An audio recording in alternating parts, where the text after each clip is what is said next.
नमस्कार दोस्तों, मैं मनीष कुमार भोज आप सभी का अपने YouTube चैनल पहाड़ एजुकेशन में हार्दिक स्वागत करता हूं। दोस्तों आशा करता हूं कि आप सभी लोग स्वस्थ होंगे, साथ ही जो आपकी एलटी की जो प्रिपरेशन चली हो बहुत शानदार तरीके से आप लोग कर रहे। तो दोस्तों इसी कड़ी में आज आप लोगों के सामने मैं उत्तराखंड एलटी भर्ती परीक्षा का जो फर्स्ट पेपर है उसका एक महत्वपूर्ण मॉक टेस्ट लेके उपस्थित हुआ हूँ, जो कि आप मेरे साथ इसे बनाते हुए चलिएगा, जिससे कि आपका स्वमूल्यांकन होता रहेगा। चलिए शुरुआत करते हैं आज की श्रृंखला। देखिए दोस्तों, आज की श्रृंखला का जो पहला प्रश्न आपके सामने मैं जो रखने जा रहा हूँ, यह कह रहा है कि शिक्षा के संदर्भ में शिक्षा शास्त्र शब्द का क्या तात्पर्य है। ठीक है, कौन से शब्द की बात करें तो इसमें शिक्षा शास्त्र शब्द का क्या तात्पर्य, इसमें है छात्रों का मूल्यांकन या शिक्षण के तरीका और रणनीतियां या फिर कक्षा प्रबंधन या फिर स्कूल का बुनियादी ढांचा। तो दोस्तों इसका क्या आंसर हो सकता है, जिसे भी आता है प्लीज आंसर दीजिए। चलिए दोस्तों, इसका जो सही आंसर है वो है आपका शिक्षण के तरीके और रणनीतियां। किसका मतलब होता है शिक्षा के संदर्भ में शिक्षा शास्त्र जो शब्द है इसका जो मतलब होता है बेसिकली आप देखोगे तो शिक्षण के तरीके और रणनीतियों से संबंधित होता है। अब यहाँ पर आप देख पा रहे हैं कि दूसरे नंबर का प्रश्न है। दूसरे नंबर का प्रश्न क्या कह रहा है, निम्न में से कौन सा एक प्रभावी शिक्षक का आवश्यक लक्षण है। कि ऐसा शिक्षक के बारे में बात कर रहे हैं जो बहुत ज़्यादा प्रभावी, अपने प्रभाव से कहीं ना कहीं अपने व्यक्तित्व से कक्ष में अपना एक प्रभाव छोड़ता है। तो एक प्रभावी शिक्षक के बारे में बात करें, उसका आवश्यक लक्षण क्या होना चाहिए। उसका सख्त अनुशासन होना चाहिए, या सामग्री को याद रखना, या फिर निरंतर सीखना और अनुकूलशीलता की बात करें, या फिर सत्तावादी दृष्टिकोण। तो क्या होना चाहिए, जिसे भी आता है चलिए आंसर दीजिए। तो दोस्तों इसका जो राइट आंसर है वो जो राइट आंसर है आपका सी एज ए राइट आंसर, निरंतर सीखना और अनुकूलनशीलता क्या होनी चाहिए, एक प्रभावी शिक्षक का यह आवश्यक लक्षण होना चाहिए। ठीक है, तीसरा नंबर का प्रश्न आप देख पा रहे होगे। तीसरा नंबर का प्रश्न क्या कह रहा है, निम्न में से कौन सा सकारात्मक शिक्षण वातावरण की विशेषता नहीं है। कौन से शिक्षण की बात करें, सकारात्मक शिक्षण वातावरण के बारे में बात करें तो इसमें होता है खुला संसार होता है, संचार, या फिर खुला संचार होता है, या फिर समावेशी माहौल होता है, या फिर लचीलेपन के बिना सख्त अनुशासन, या फिर सहायक शिक्षक छात्र संबंध। तो दोस्तों इसका राइट आंसर क्या हो सकता है, तो जिसे भी आता है वो कमेंट कर सकता है। ठीक है, इससे आपका स्वमूल्यांकन होगा। तो दोस्तों इसका भी जो राइट आंसर है, right answer as a C right answer क्या होता है कि हम जब बात करते हैं कि सकारात्मक शिक्षण वातावरण की जब बात करते हैं तो उसकी विशेषता नहीं है, तो उसका विशेषता क्या है कि लचीलेपन के बिना सख्त अनुशासन। देखिए हम लचीलेपन जब मन आ रहा है तब पढ़ रहे हैं, हमें पे कोई सख्ती करने वाला नहीं, हमें कोई एक नियम के अनुसार हम नहीं पढ़ रहे हैं, तो वो कभी भी नहीं हो सकता है। एक ऐसा वातावरण हमें बिल्कुल भी नहीं चाहिए।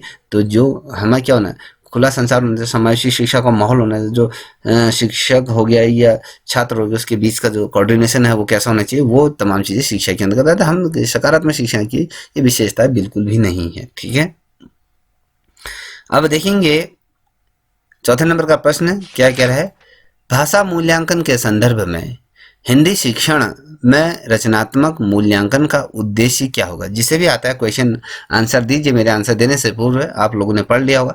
योगात्मक मूल्यांकन होता है, या अंतिम परिणाम का आकलन करना, या निरंतर प्रतिक्रिया और सुधार, या ग्रेडिंग या रैंकिंग। क्या हो सकता है, जिसे भी आता है कमेंट कीजिए।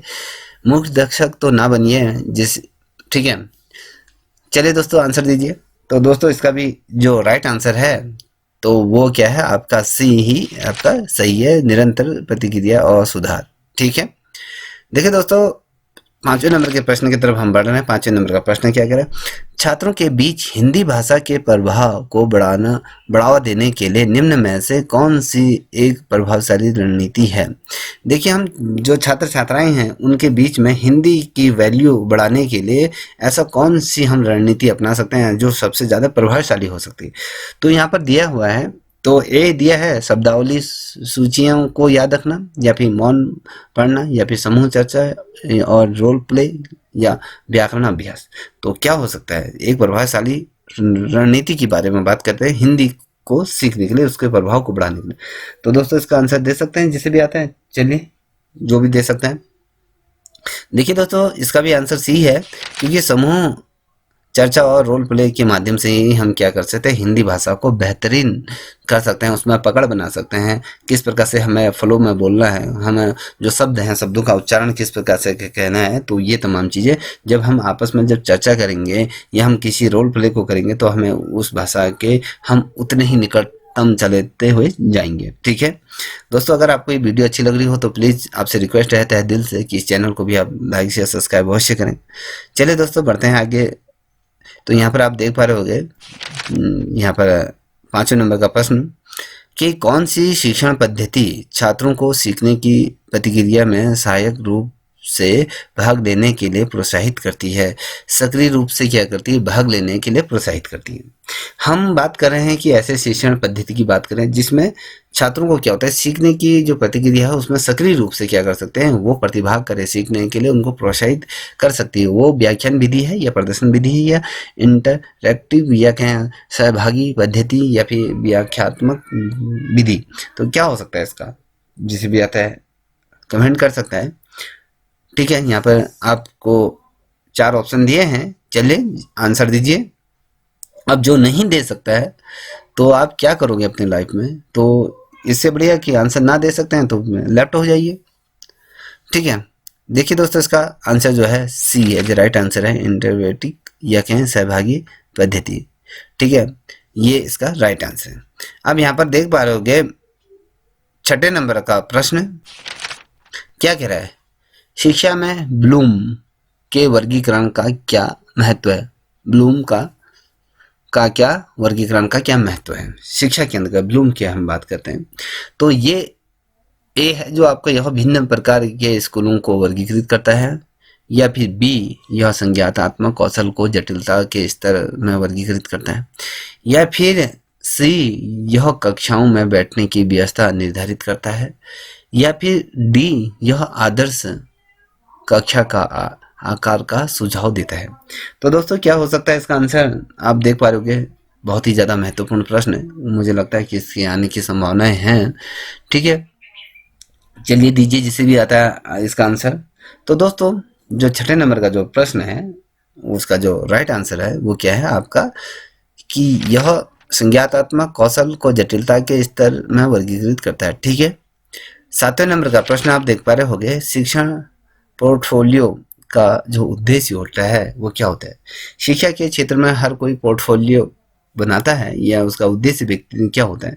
यहाँ पर देख पा रहे होंगे ABCD, ए है व्यक्तिगत उपलब्धियों को प्रदर्शित करने के लिए, या फिर बी है शिक्षण दर्शन और प्रथाओं का जो दस्तावेजीकरण करना, या फिर सी है छात्र ग्रेड पद्धति प्रदर्शित करने के लिए, छात्र का जो ग्रेड है उसको प्रदर्शित करने के लिए, या फिर छात्रों की प्रगति का मूल्यांकन करने के लिए, या फिर अन्य जीआईएस के क्या होता है शिक्षा के अंदर का जो पोर्टफोलियो बनता है। तो दोस्तों इसका क्या सही आंसर हो सकता है, चलिए दीजिए जिसे भी आता है। देखिए आपके सामने प्रश्न रखे हैं तो आप दे सकते हैं, थोड़ा सा झिझिकिए मत।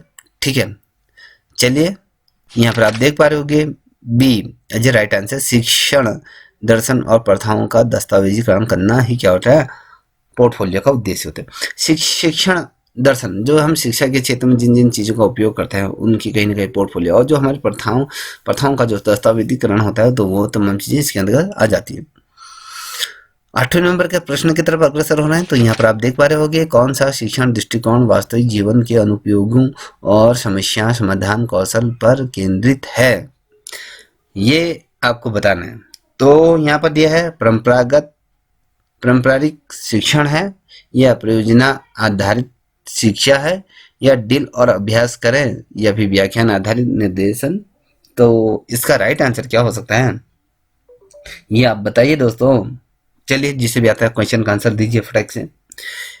मूर्ख दर्शक ना बने, इससे स्वयं का ही मूल्यांकन होगा, इससे आपका ही हित होने वाला है। ठीक है, देखिए दोस्तों इसका जो राइट आंसर है वो आपका क्या है, 8th का आज बी क्या होता है, परियोजना आधारित शिक्षा होती है। किस पे हम कह रहे हैं कि शिक्षण दृष्टिकोण से वास्तविक जीवन के अनुपयोगी की जो समस्या समाधान कौशल पर केंद्रित होता है, परियोजना आधारित शिक्षा पर। ठीक है, अब वहीं पर हम देख पा रहे होंगे 9वें नंबर का प्रश्न है। 9वें नंबर का प्रश्न क्या कह रहा है, शिक्षा के संदर्भ में मचान शब्द का क्या अर्थ है। अब मचान शब्द का क्या अर्थ है तो ये आपको बताना है।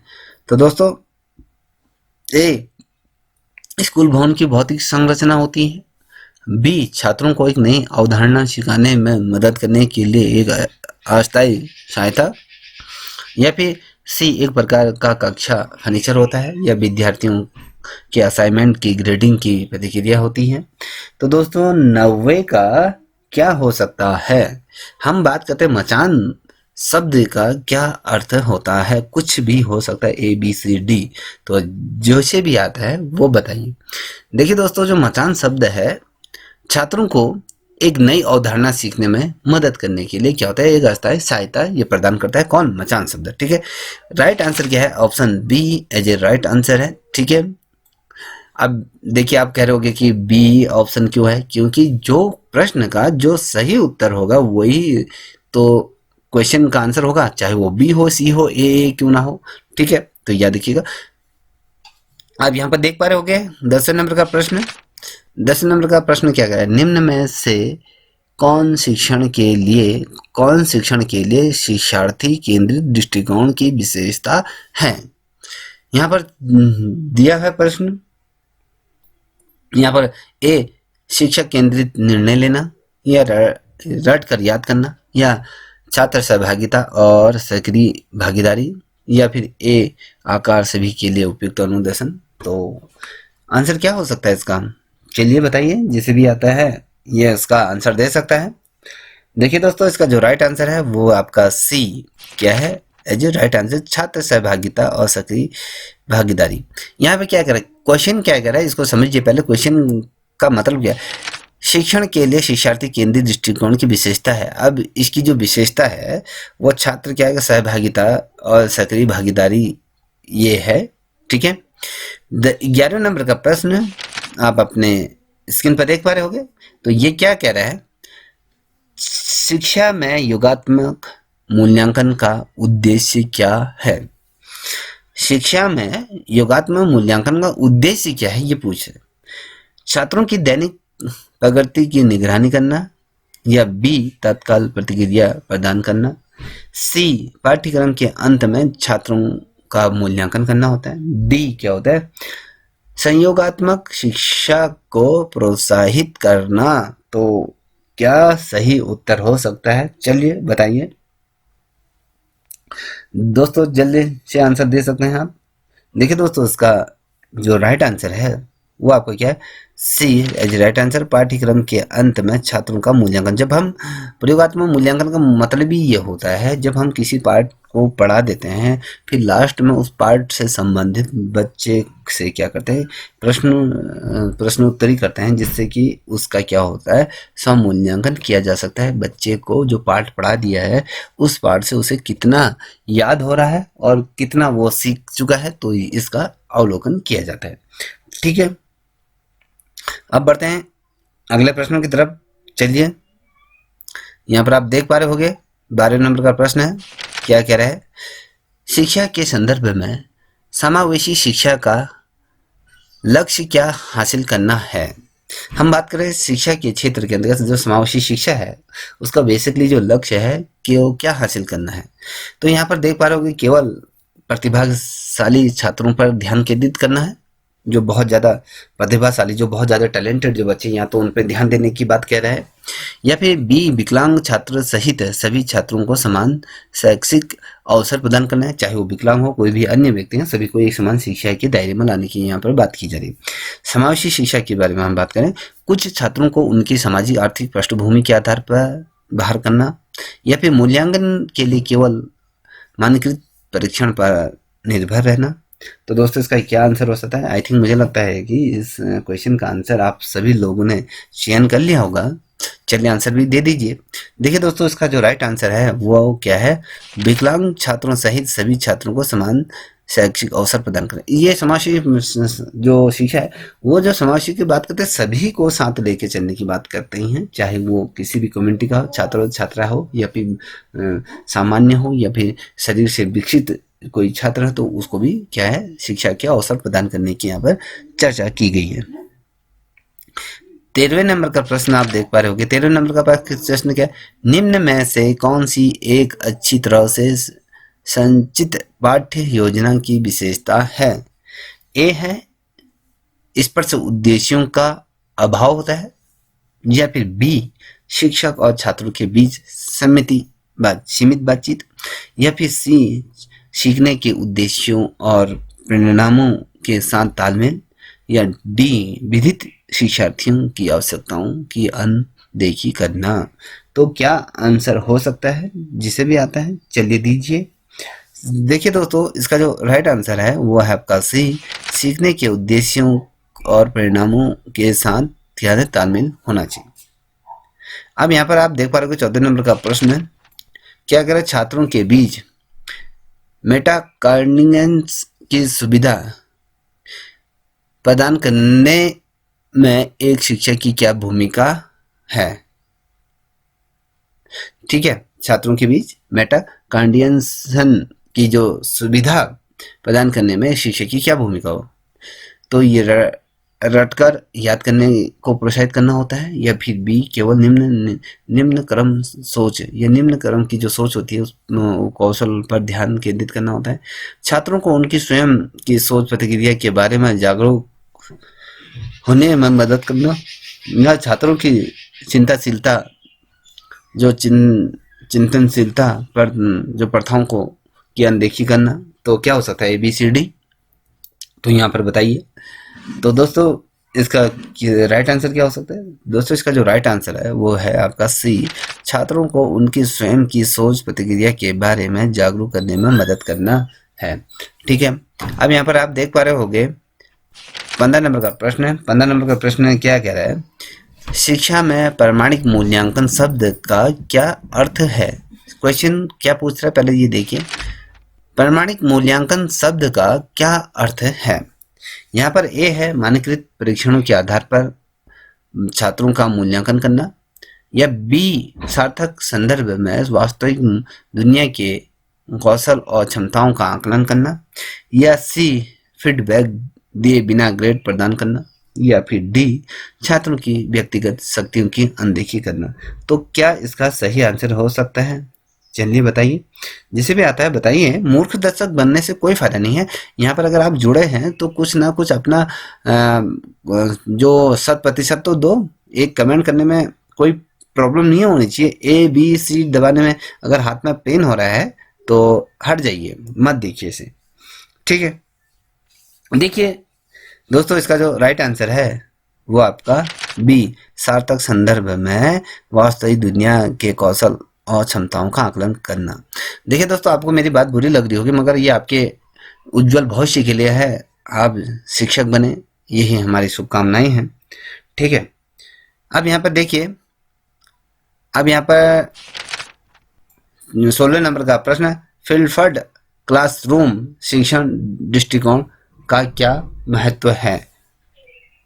ठीक है, आपको ये बताना है। यह एक निष्क्रिय सीखने को प्रोत्साहित करता है। यह कक्षा और घर की गतिविधियों की पारंपरिक जो भूमिकाओं को उलट देता है, या फिर कहीं से यह कक्षा में चर्चा की आवश्यकता को समाप्त कर देता है, या फिर यह पूरी तरीके से शिक्षक केंद्रित निर्देशन पर निर्भर करता है। फिल्बर्ट जो क्लासरूम की हम बात कर रहे हैं, क्या हो सकता है इसका आंसर? चलिए दीजिए, जिसे भी आता है वो दे सकते हैं। देखिए दोस्तों, इसका जो राइट आंसर है वो आपका क्या है? यह कक्षा और घर की गतिविधियों की परंपरा भूमिकाओं को उलट देता है। Option B as a right answer. 17 नंबर का प्रश्न आप देख पा रहे होंगे, ये कह रहा है कि शिक्षण प्रतिक्रिया में पूछताछ आधारित शिक्षा किस पर जोर देती है? शिक्षण, जब हम शिक्षा पद्धति में जब हम शिक्षण कार्य करते हैं तो उसके अंतर्गत पूछताछ आधारित जो शिक्षा है वो किस पर जोर देती है? तथ्यों को याद करने पर, या शिक्षा केंद्रित निर्देश, या फिर छात्र अन्वेषण और खोज, या फिर निश्चित पाठ्यक्रम का कड़ाई से पालन? क्या हो सकता है इसका आंसर? चलिए दोस्तों जल्दी से आंसर दीजिए। ठीक है, इसका जो आंसर है, जो पूछताछ आधारित शिक्षा की जब हम बात करें तो ये होता है कि छात्र अन्वेषण की खोज की। ठीक है, option C as a right answer. अब बात करते हैं यहाँ पर 18 नंबर का प्रश्न क्या कह रहा है, शिक्षकों के लिए सशक्त व्यावसायिक विकास का प्राथमिक लक्ष्य क्या है। सशक्त व्यावसायिक विकास का प्राथमिक लक्ष्य के बारे में बात कर रहा है, तो इसको पहले समझिएगा फिर इसका आंसर दीजिएगा। जल्दबाजी मत कीजिएगा, ना यहाँ पर करें ना आपके पेपर में। देखिए दोस्तों, यहाँ पर आपके क्वेश्चन गलत भी हो जाएंगे तो कोई प्रॉब्लम नहीं है, मगर आपका परीक्षा हॉल में जब आप क्वेश्चन करने बैठते हैं तो वहाँ पर आपका प्रश्न एक भी गलत ना हो, तो यहाँ पर 10 क्वेश्चन भी होते तो कोई फर्क नहीं पड़ता है, कोई आपकी क्रिटिसिज्म नहीं करेगा। ये आपको ये पता चलेगा कि आप कितने गहरे पानी में हैं, कितना आपको आता है। तो ये आपका एक स्वमूल्यांकन मॉक टेस्ट है। शिक्षण विधियों में ठहराव होता है या फिर सहकर्मियों से अलगाव होता है, या फिर सी शिक्षण पद्धतियों में निरंतर वृद्धि और सुधार, या फिर डी केवल व्यक्तिगत उपलब्धियों पर ध्यान केंद्रित करना।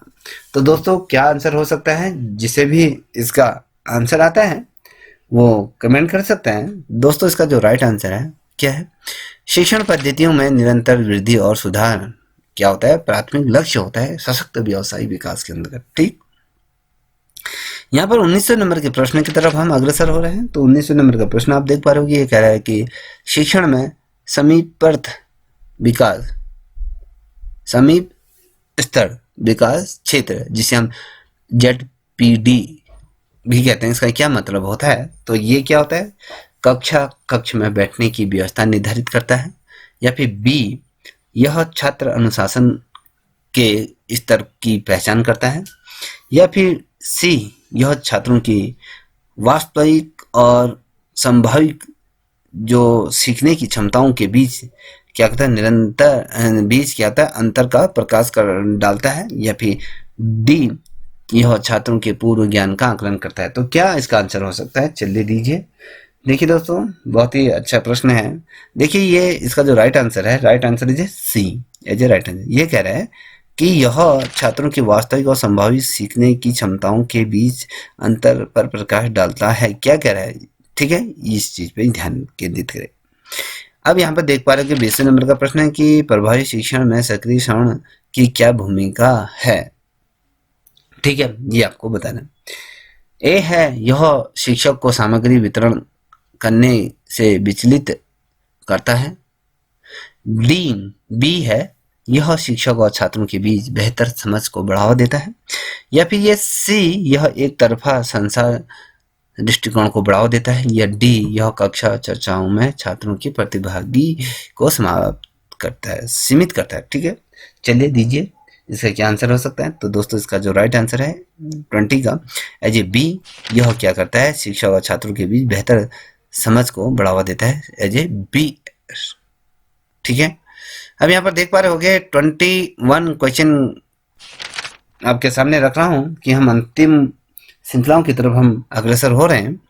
तो ये देख पा रहे होंगे कि शिक्षक प्रशिक्षण कार्यक्रमों में माइक्रो टीचिंग का उद्देश्य क्या होता है। हम बात कर रहे हैं माइक्रो टीचिंग की बात कर रहे हैं, तो इसके जो उद्देश्य या लक्ष्य की हम बात कर रहे हैं तो ये क्या होता है।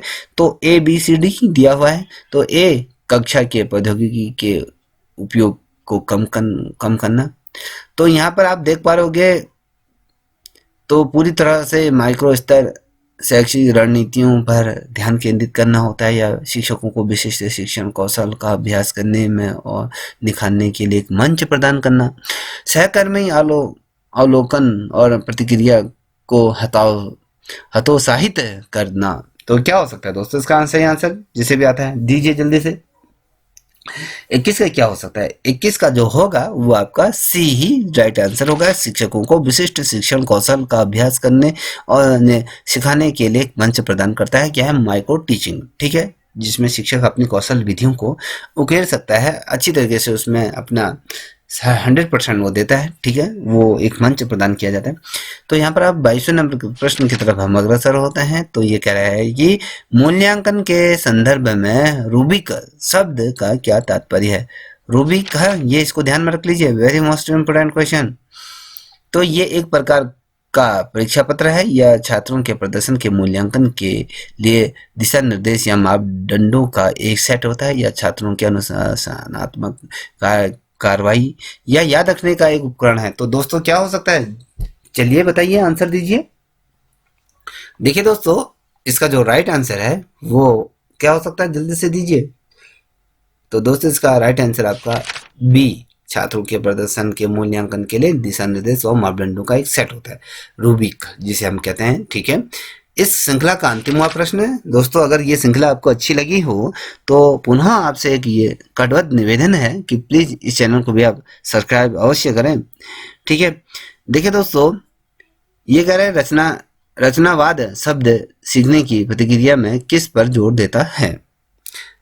रट कर याद करना, या सूचनाओं का निष्क्रिय स्वागत करना, या फिर छात्र केंद्रित सक्रिय शिक्षण, या फिर डी, निश्चित पाठ्यक्रम का कड़ाई से पालन करना। ये आप बता सकते हैं क्या हो सकता है इसका राइट आंसर। तो दोस्तों जल्दी से आंसर दीजिए। तो इसका जो राइट आंसर है वो एज ए सी ऑप्शन इसका राइट है, छात्र केंद्रित सक्रिय शिक्षण पर आधारित है। तो दोस्तों यहाँ से आपके निश्चित रूप में क्वेश्चन बनेंगे, तो इस श्रृंखला को पूरी तरीके से बना लीजिएगा। ठीक है, चलिए दोस्तों, पुनः आपसे दोबारा एक नए मॉक टेस्ट पर मुलाकात होगी। तब तक के लिए इतना ही। जय हिंद, जय भारत, जय उत्तराखंड।